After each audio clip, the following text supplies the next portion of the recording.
The world's most dangerous tourist destinations. Adrenaline junkies, grab your passports because there's nothing relaxing about these vacation spots. Number 1. Half Dome, Yosemite National Park, California. Rising nearly 5,000 feet above Yosemite Valley and 8,800 feet above sea level, Half Dome is a Yosemite icon and a great challenge to many hikers. Despite an 1865 report declaring that it was perfectly inaccessible, being probably the only one of the prominent points about the Yosemite which never has been, and never will be, trodden by human foot, George Anderson reached the summit in 1875, in the process laying the predecessor to today's cable route. Half Dome cables. The most famous or infamous part of the hike is the ascent up the cables. The two metal cables allow hikers to climb the last 400 feet to the summit without rock climbing equipment. Since 1919, relatively few people have fallen and died on the cables. However, injuries are not uncommon for those acting irresponsibly. Do not attempt the ascent if storm clouds are in the area. The ground is wet, the cables and rock become very slick when wet. Most accidents on the cables occur during wet conditions. The cables are down for the winter. The summit of Half Dome is a dangerous place during a lightning storm.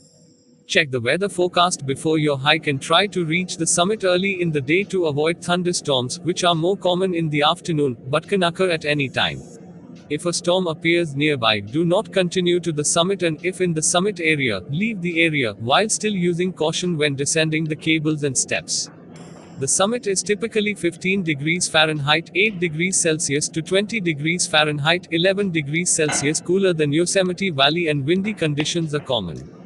Be prepared for cool temperatures and rain showers. Altitude sickness. A few visitors each summer have problems with altitude sickness. Symptoms may include severe headache and/or nausea. The only way to relieve altitude sickness is to descend immediately.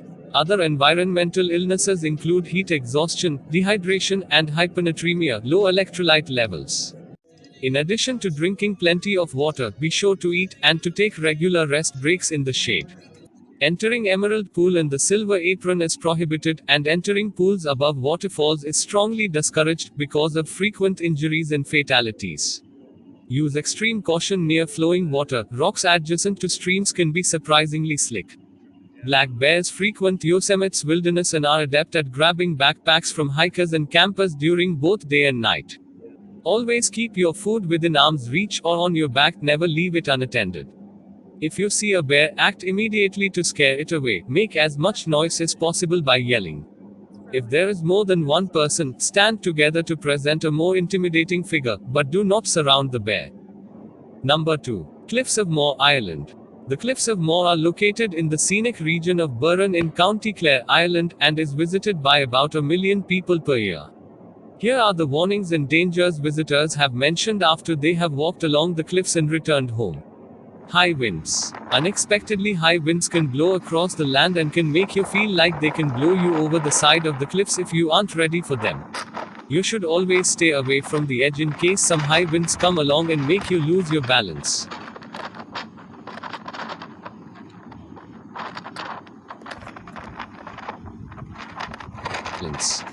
Stay on the official path.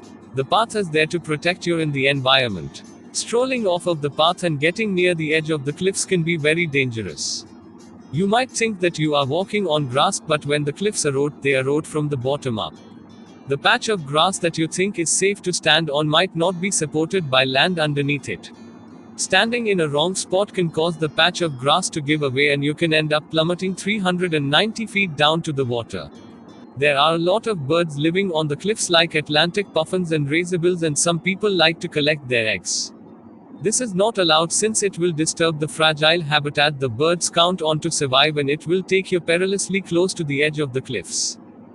Number 3. Running of the Bulls, Pamplona, Spain. San Fermin ranks among the world's biggest and most exciting festivals, and is truly a bucket list experience that shouldn't be missed. Any place there are massive crowds and a raucous party atmosphere invite the usual hazards of pickpockets and petty theft, and Pamplona's running of the Bulls Run is no different. Is the Pamplona Bull Run dangerous? Yes, the risk of death is exactly why people choose to do it. It is not safe at all.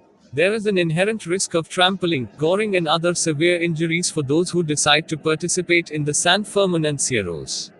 Every year, dozens of runners require medical attention after racing through the streets in front of half-ton beasts. Wine and local spirits are a key part of the week-long festivities, but participants are not allowed to run while intoxicated. Binge drinking. San Fermin is a fiesta renowned for round-the-clock partying and plenty of libations, be it sangria, wine or calimotexo, the local specialty that combines red wine and coke. As with any celebration involving alcohol, we recommend that you enjoy responsibly. Also, you are likely to celebrate on multiple occasions since the festival lasts 9 days. Whoever said wine before beer you are in the clear may have forgotten the fact that wine plus any other alcohol may not be the best course of action. Know your limits and keep your wits about you for a safe and enjoyable time. How to avoid Pamplona Bull Run dangers, safety tips. While Pamplona is a safe city, you should follow the same precautions you would even in your hometown. If you are walking alone late at night, it's best to use the main streets, which are always full of people, and avoid remote or isolated areas. Broken glass is another hazard to watch out for during the San Fermin fiesta. Pamplona has an excellent public cleaning system, and the bars serve drinks in plastic cups, but there are always bottles on the floor, especially during the Texupinazo. Please watch where you step, wear closed-toe shoes, and leave your flip-flops at home.